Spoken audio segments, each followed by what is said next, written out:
Here's a story about social distancing where I can't even see my family members.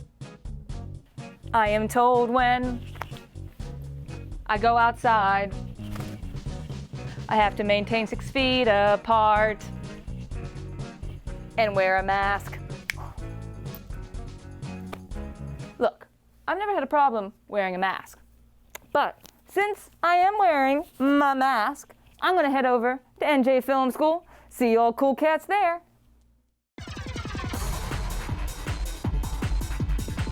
Hey all you cool cats, welcome back to Film Tricks with Daryn. I'm Daryn and I'm going to be showing you some fun filmmaking tricks, tips, and how-tos. Now, today's episode is a very special episode. We're going to be doing a bunch of different things. We're using our green screen, we're passing objects to ourselves, and for the first time, I'm using an assistant. The filming for this is very easy, but it does require an assistant to help you with the passing of the object. I'll get to that in a little bit.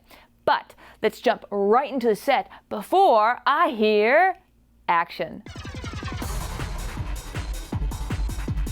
What I'm gathering: me as subject, a mask as the object to pass, an assistant, I had my dad off camera throwing the mask at me, and a green screen. I'm using the green screen so I can replace the background with something colorful and I don't have to be setting up in multiple places. Next with gear, I have my phone being used as a camera with an app called Filmic Pro, which allows me to have more control over my footage. All of this is being held by my Gorilla Pod to keep the camera steady. I'm lighting this with 2 lights. They don't only light me, but they also light the green screen as well. It's very important to light your scene. For audio, I have my wireless mic recording my voice because the mic is far away and not great. With everything gathered, it's filming time.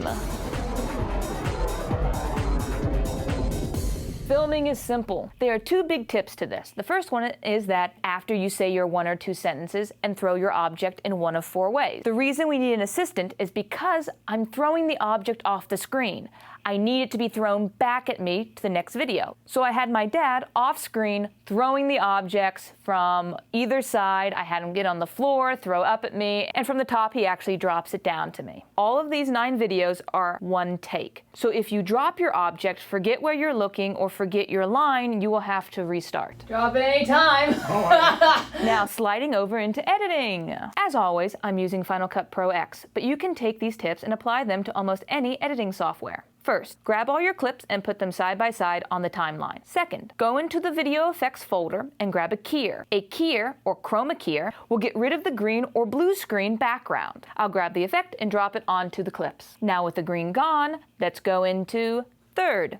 We need a new background. I'm using a blue and white background, but you can use any background that you want or have. We're going to take these new backgrounds and place them below our acting clip. Fourth, I'm going to be stacking all these clips on top of each other because I want them to play at the same time. But I can't with the background and acting clip being 2 separate clips. So what I'm going to do is highlight both the clips, right-click them, select at the top, New Compound Clip. A compound clip is when we take 2 or more video units and combine them into making 1 video. I'm going to do that with all 9 clips. Fifth is resize and reposition. To do that, I'm going to go over to this little square button, click the drop-down menu, and select Transform. This will allow me to resize and reposition the clip on the screen. Sixth, I'm going to take the next clip and place it on top of the first, then do step number 5 to this clip as well. Rinse and repeat for all the other clips. 7. Now with everything all spaced out and we have a nice little checkerboard, we're going to move on to retiming. I'm going to start the first clip and find the moment when I throw the mask off the screen. Then moving up to the second clip, I'm going to trim my clip down to the moment when the mask enters the frame. With the clip now smaller and it's starting right when the mask enters, I'm going to drag the second clip until it times out with the first clip, the mask leaving the frame. Once I have the timing right, I'll extend the second clip back out all the way. This too is a rinse and repeat for all the clips above.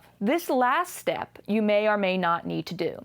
Since the beginning part is all timed out with the passing, we now need to make sure they all end at the same time. You could do this in filming by making sure you have enough footage and reaction time, or you could just slow sections down of the clips that don't time out. To select sections of a clip, I'm going to go over to my tool drop-down and select Range Selection. This tool will allow me to highlight only certain sections that I want to manipulate. Once selected, it will change my mouse to this little arrow where I can skim to the moment I want to start affecting. Then click click and drag out so I now have this highlighted frame. With my area highlighted, I'm going to go over to my retime tool. The retime tool, well, retimes. I'm going to open a drop-down window with a bunch of different speed things that I can do. I'm actually going to click on normal 100%. By doing that, it gives me this little break and 2 speed handles. Speed handles are when you want to manually speed up a clip, or in this instance, slow down a clip by pulling it out. I'm going to do this exact same step with all the other clips that need to be retimed. Now with everything timed out and ending together, we're done. I hope you've enjoyed this video and learned something cool. Please remember to like, comment, and subscribe, and don't forget to hit that notification bell. The reason why this episode is so special is because summer is here and quarantine is lifted, and I am heading back to teaching in person again at NJ Film School. Now, this will be my last for a little bit, but do not fret, I will come back to this channel and still be posting content, just not weekly anymore. So, I want to thank you all so much for watching, and remember, keep filming.